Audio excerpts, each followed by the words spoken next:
继续来看台北地检署侦办金华城案，前掌握开发的董事长朱阿虎，甲前台北市长郭文德办公室的主任李文忠去互收押禁见。台北地方法院讲，因涉嫌犯贪污治罪条例，罪嫌重大，有串证的记录。李文忠伫精神的时阵是否认犯罪，也若朱阿虎有认罪，今仔是已经再去看守所。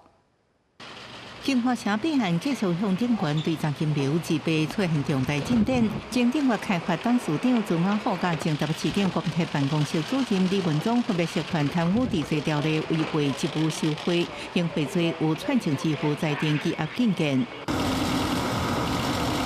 两人透早就靠坐警备车送台北看守所。法院表示，朱阿虎清醒的时阵承认犯行，按过李文忠对受贿背信全面否认，因为罪嫌重大，为避免高传，裁定羁押禁见。台北市检检处会指出，即摆约谈16人，未少人捐30万整伫现金，互民众党时间集中伫2020年3月24到26。柯文哲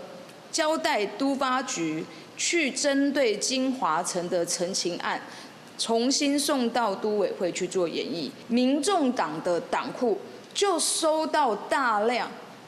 的微金集团员工的捐款，微金的那集体的一笔捐款进去哦。那事实上，我看到还有很多所谓个人，好在当年度也突然有一个30万的捐款，真的是个人还是人头哦？我想这个北检也应该会列为清查的项目。 游说会对民众党政治现金提出3起点，包含财团官司、官非任命加对价给付，佮将这案件形容做北检加157的斗地。民众党和检方有偌济证据办偌济代志。李文忠已经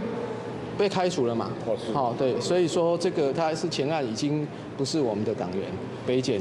有多少证据就办多少事。 对案件交指控蔡碧如是金华城总家人，蔡碧如自告澄清，金华城案是2020年代志，按过2019年就离开北市府，用时间自称强调已经对提告且检调关键调查，记者综合报道。